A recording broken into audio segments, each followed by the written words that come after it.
राजपुर शहर की गली नंबर 7। शर्मा परिवार का पुराना लेकिन प्यारा सा मकान। जो उस मकान में एक नई रोशनी आ रही थी।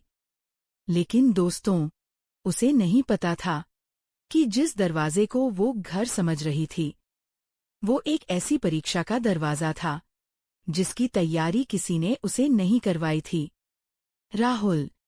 प्रिया, आ जाओ, देखो माँ इंतजार कर रही हैं। प्रिया मुस्कुराते हुए हाथ जोड़कर। माँ जी, आपका आशीर्वाद चाहिए। आयुष्मान भव। घर में आ गई हो, अब घर की जिम्मेदारी भी समझना। प्रिया ने माँ जी की बात सुनी, मुस्कुराई और घर के अंदर कदम रखा। नेहा दौड़कर आई। नेहा खुशी से। भाभी, आप आ गई। मैं कब से इंतजार कर रही थी। प्रिया हंसते हुए। अरे नेहा, तुम बिल्कुल वैसी ही हो जैसा राहुल ने बताया था। भाभी, आप बस मुझ पर भरोसा रखना। मैं हमेशा आपके साथ हूँ। उस एक पल में प्रिया को एक सच्चा साथी मिल गया था। अगली सुबह सावित्री देवी प्रिया के कमरे के बाहर खड़े होकर जोर से। बहू, उठो, सुबह हो गई। इस घर में आलसियों के लिए कोई जगह नहीं। प्रिया नींद से चौंककर उठती है। राहुल भी जागता है। राहुल आंखें मलते हुए। माँ, अभी तो 5:30 है। राहुल, तुम सो जाओ। बहू को उठना चाहिए। मेरे घर में बहू 6 बजे तक सोती नहीं। प्रिया बिना कुछ कहे उठती है, साड़ी ठीक करती है। प्रिया मन में। ठीक है, नई जगह है, धीरे धीरे सब ठीक हो जाएगा। प्रिया चाय बनाने की कोशिश कर रही है। हर चीज नई है, कहाँ क्या है पता नहीं। सावित्री देवी पीछे से देखते हुए। अरे, चाय की पत्ती वहां नहीं है। दाईं तरफ देखो। क्या घर में कुछ काम नहीं सिखाया माँ ने? माँ जी, नई जगह है, थोड़ा वक्त लगेगा। आप बता दीजिए, मैं याद कर लूंगी। हाँ, यही तो समस्या है आजकल की बहुओं की। सब माँ बाप पर छोड़ देती हैं। शादी से पहले कुछ सिखाया ही नहीं। प्रिया ने कुछ नहीं कहा, बस चाय बनाती रही। समय बीतता गया। प्रिया का हर दिन एक जैसा था। सुबह 5 बजे उठना, रसोई संभालना, सबका नाश्ता बनाना, घर झाड़ना पोंछना, और ये सब करते करते रात के 11 बज जाते थे। लेकिन सावित्री देवी को कभी कुछ ठीक नहीं लगता था। सावित्री देवी। यह दाल में नमक कम है। माँ जी, आपने कहा था कम नमक डालना। कम नमक का मतलब बेस्वाद नहीं होता। इतना भी नहीं पता?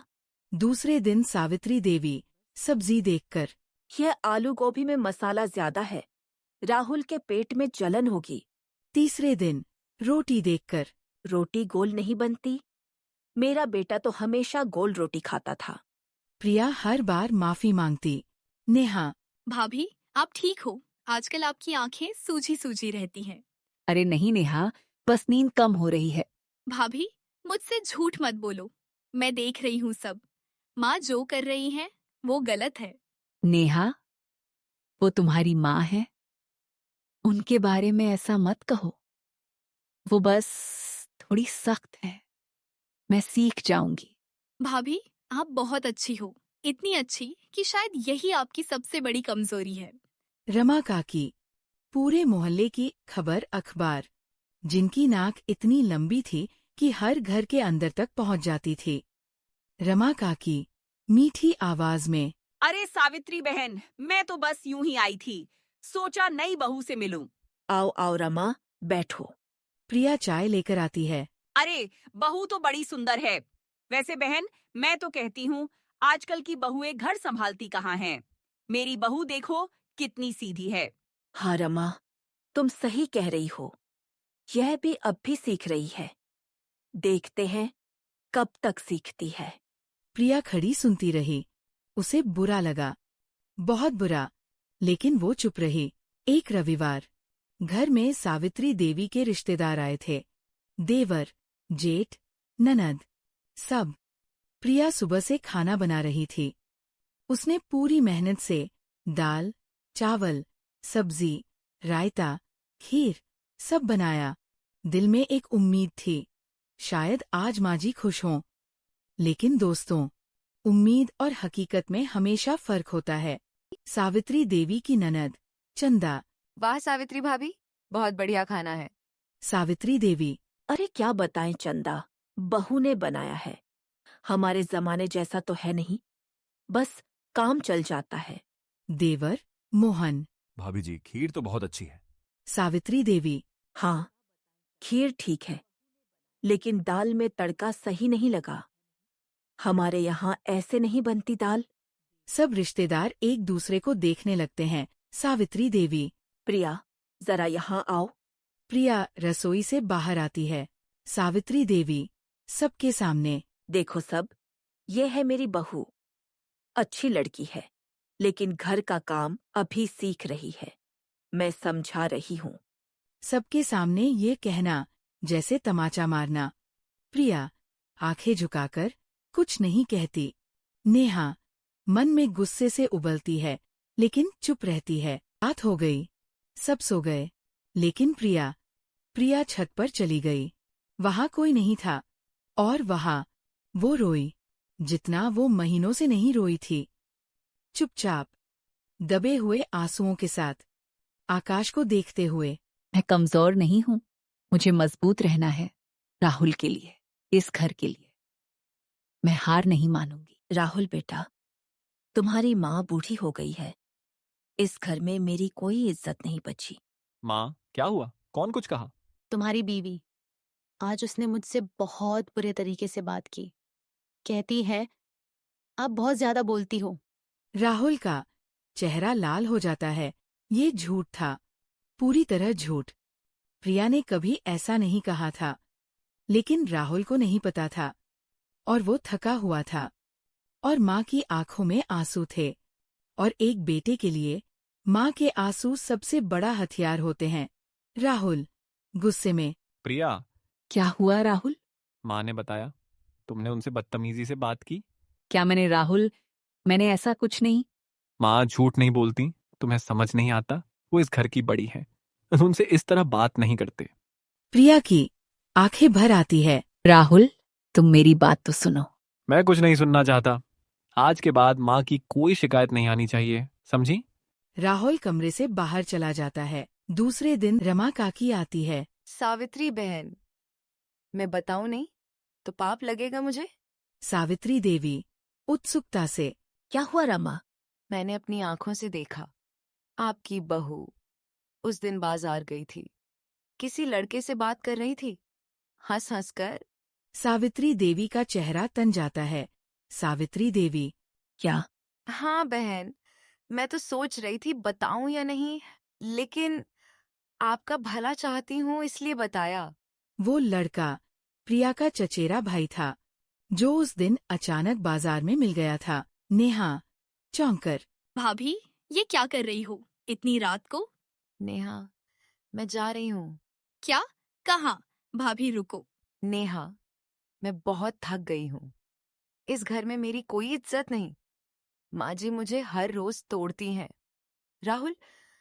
राहुल को मुझ पर भरोसा नहीं, तो मैं यहाँ क्यों रहूं? भाभी प्लीज मत जाओ, मैं बात करूंगी भाई से। नहीं नेहा, बस। भाभी, अगर आप चली गई तो मैं अकेली हो जाऊंगी इस घर में। आप मेरी एकमात्र दोस्त हो इस घर में, प्लीज। ये सुनकर प्रिया रुक जाती है। एक लंबी चुप्पी। ठीक है नेहा, एक आखिरी मौका, लेकिन अगर कल के बाद भी यही सब हुआ तो मैं चली जाऊंगी, और उस दिन कोई रोक नहीं पाएगा। नेहा ने उस रात प्रिया को रोक लिया, लेकिन दोस्तों, भगवान ने भी शायद यही चाहा था, क्योंकि अगले कुछ दिनों में एक ऐसा सच सामने आने वाला था जिसने पूरे घर को हिला दिया। वो रात बहुत काली थी। प्रिया अकेली, बिना किसी ठिकाने के उस घर से निकल गई, हमेशा के लिए। 3-4 महीने बीत गए। घर में सन्नाटा था, पर जिंदगी अपनी रफ्तार से चलती रही, जैसे कुछ हुआ ही ना हो। और फिर एक शाम, सावित्री देवी को दूसरी बार दिल का दौरा पड़ा। सावित्री देवी अचानक गिर पड़ती है। नेहा चिल्लाते हुए। भाई, माँ गिर गई। राहुल को लगातार छुट्टियां लेनी पड़ी माँ की देखभाल के लिए। और एक हफ्ते बाद राहुल को उसके बॉस का फोन आता है। राहुल, माफ करना, आज से तुम्हारी जॉब खत्म समझो। नौकरी चली गई, पैसे नहीं थे, बैंक की किश्त नहीं भरी गई। और कुछ दिनों बाद बैंक अधिकारी, शर्मा जी, माफ कीजिए, हमें घर खाली करवाना पड़ेगा। 3 दिन में घर जब्त हो गया। राहुल, सावित्री देवी और नेहा तीनों सड़क पर आ गए। कुछ दिन बाद बैंक मैनेजर का फोन आया। शर्मा जी, आपका पूरा कर्ज चुका दिया गया है, घर वापस आपके नाम कर दिया गया है। राहुल हैरान, क्या? लेकिन किसने भरा ये पैसा? किसी ने नाम बताने से मना किया है सर। अस्पताल में डॉक्टर, आपकी माँ का पूरा बिल क्लियर हो गया है, किसी ने पूरी रकम जमा कर दी है। नेहा हैरान। कौन कर सकता है ये हमारे लिए? दोस्तों, उन्हें जल्द ही पता चल गया। बैंक के एक क्लर्क ने गलती से नाम बता दिया। प्रिया। प्रिया, फिर से उसने हमें बचाया। मैंने उसे घर से निकाला और उसने हमें फिर से अपनाया। हमें उससे मिलना है माँ, उसे शुक्रिया कहना है, माफी मांगनी है। लेकिन दोस्तों, प्रिया अब कहाँ थी? किसी को नहीं पता था। कुछ हफ्ते बाद सावित्री देवी पूरी तरह ठीक हो चुकी थी। राहुल, सावित्री देवी और नेहा तीनों बैंक गए थे कागजात के काम के लिए, ताकि किसी तरह पता लगा सके कि उनकी मदद किसने की। और वहीं पार्किंग में एक गाड़ी रुकी। एक खूबसूरत गाड़ी से प्रिया उतरती है, खुश, चमकता चेहरा। नेहा की नजर सबसे पहले पड़ती है। नेहा चीखते हुए, आंखों में आंसू के साथ, वो भाभी हैं। भाभी, आप, हमें पता चल गया, आपने ही बचाया हमें, घर भी, माँ का इलाज भी। भाभी, हमने आपको बहुत तकलीफ दी और आप फिर भी, आपने हमारा साथ दिया। नेहा, रो मत, मैं ठीक हूँ। तुम सब ठीक हो, यही काफी है मेरे लिए। सावित्री देवी और राहुल भी पास आते हैं। दोनों की आंखों में आंसू, सिर झुका हुआ।